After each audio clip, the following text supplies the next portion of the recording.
Ladies and gentlemen, welcome to episode number 1 of This Week where this week we play Doom.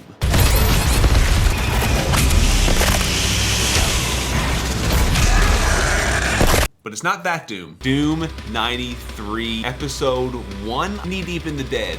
What Knee Deep in the Dead is the first episode in the Doom / the Ultimate Doom, the only episode in the shareware version. The episode takes place in the UAC installation on Phobos, one of the moons of Mars. Levels have a unique graphical style. There's hair in my mouth. Get away from me, dude. The unique graphical style, characterized by extensive use of star textures, large amounts of highly saturated brown and green in general, and a misty, mountainous skyline. This is all from the Fandom Doom wiki. Cool.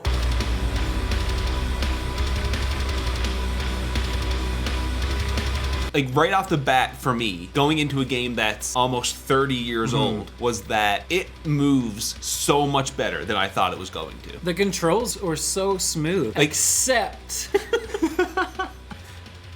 I couldn't figure out looking up and down. Okay, how am I supposed to hit that guy if I can't look up and down? Like, is something just broken? So it's weird, right? Because you can only aim left and right. There's no up and down movement at all. So if you're used to playing any kind of modern FPS, so you can look up and down. But in this, it's just left and right. But if someone is above you or below you, auto aim will still shoot up. You just can't physically aim up. I didn't realize in the game that it turned red. And here I am, like, I'm going through the controls. I'm like, okay, I clearly have up and down disabled. Brant, you weren't around in the days where you couldn't look up. It was a weary existence. So I was like, okay, I guess you just have to run by this guy. Peace out. Dude. Open. Open. Open. Oh. I got lost a lot. Like, the first room I got stuck in for entirely too long. Not really realizing I just had to open a door. See, but that's such a weird thing because we're so used to playing modern FPS games. We're not used to seeing non-3D textures. What ends up happening is when you see like a door or a switch on a wall, it's just like in amongst everything else. All the buttons and everything are just on the wall. There's no depth or texture to them, really. Don't know. I'm also apparently stuck in the first room already. How do I open this door? Oh, I just press A. I'm so dumb. I ended up doing circles of the same area over and over. Like, every level is just like, get a blue card, get a red card, and get to the exit. That's what every level is. Somehow they made these small levels feel really big. That's one thing to take into this game, is that it really is, you know, for such an early game in the FPS genre, like, I mean, Doom and Wolfenstein would be like the start of FPS as a genre. And Marathon. What's Marathon?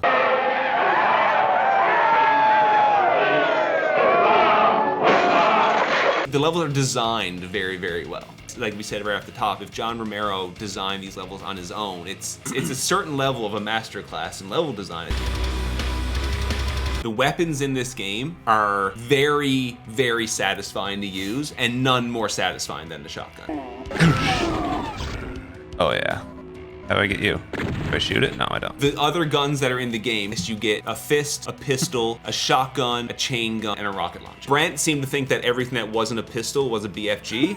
And just for the uneducated like Brant, this is a BFG.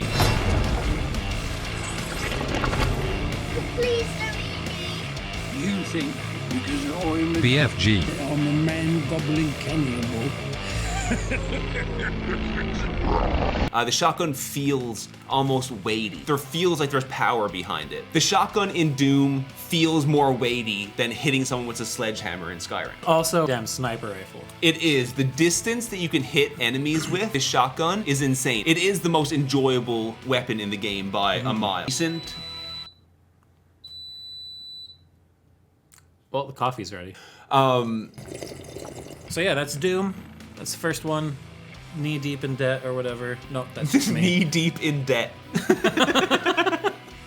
Knee deep in the dead. But honestly, we can't recommend it enough. It actually is a phenomenal game. There's layers to this game that I never thought would have been possible for a game that's 30 years old.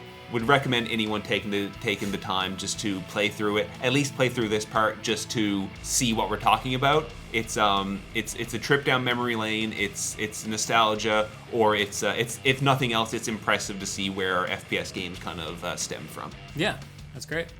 Thank you guys for tuning in. We hope you guys enjoyed it. We'll be back with an episode every week. Thanks, and don't forget to BFG that like button and subscribe.